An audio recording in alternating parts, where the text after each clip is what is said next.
Are you all snuggled in? Good. Let's get cozy, because tonight we're going to travel way, way back in time for a very special bedtime story. It's a tale from long ago, about a brave and loyal friend who guarded a very important secret. Okay, close your eyes and imagine this with me. We're in a land of endless golden sand, where the sun makes everything warm and sleepy.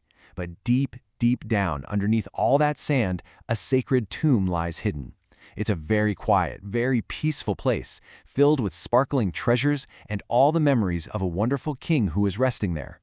Now, a place that important needed a very special protector, right? So the great gods looked around for someone they could trust with their whole heart, someone strong and loyal enough to watch over the king's forever home. And the one they chose, his name was Anubis. He had the clever head of a jackal, which was just perfect for listening for even the tiniest bit of trouble. And his eyes, wow, his eyes shone with a soft, gentle light, almost like two little golden moons watching over everything in the night. He was a guardian, a protector, and a silent, steady friend.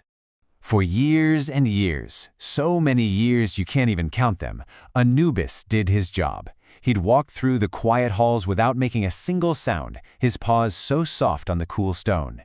He watched every doorway. He guarded every shadow. He was always, always there, keeping everything safe, even when no one else was around to see him do it. You know, Anubis was being a great helper, just because he knew it was the right thing to do. That makes me wonder, can you think of a small, quiet way that you can be a helper at home? Maybe it's putting a toy away without being asked. Or maybe it's just giving someone you love a surprise hug.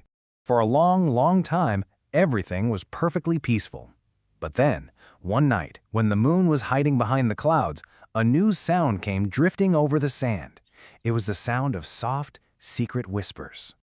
Uh-oh, a group of robbers were creeping closer, and they whispered to each other, so sure of themselves. "The tomb is old," they said. "Its guardian must be gone by now." They really thought no one was watching anymore. And since they thought they were all alone, they tiptoed right into that sacred tomb. The light from their torches flickered and danced on the walls, and you could hear them laughing quietly, breaking the wonderful peace of the halls. But they were not alone, not at all.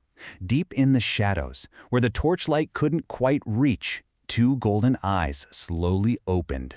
You know who it was. Anubis, the faithful guardian. He had been there all along. He stepped forward, as silent as a passing cloud. He didn't have to shout. He didn't have to roar. He just appeared. And just like that, the robbers stopped laughing. Their torches trembled, and they just stood there, completely frozen, their eyes wide with shock. Then Anubis spoke, and his voice wasn't loud, but it was so calm and so strong that it filled up the whole tomb. All he said was, "Leave this place. These halls are not yours." Well, you can bet they turned and ran. They stumbled down the dark hallways trying to get out. But here's the funny thing. Every time they turned a corner, there he was, Anubis, just standing there silently blocking their way. He wasn't even chasing them. He was just there. Finally, they got the message. This place had a protector. They dropped all the treasures they tried to steal right there on the floor and ran out of the tomb as fast as their legs could carry them, disappearing back into the desert night. And as the sun began to peek over the horizon, sending warm, golden light across the sand, everything inside the tomb was peaceful again. All the treasures were safe, and the king's resting place was quiet and perfect. No one came to thank Anubis. There was no big party or a parade for him. But you know what? That didn't matter to him one bit. He just went back to his spot in the shadows and continued his quiet, faithful watch, just like he always did.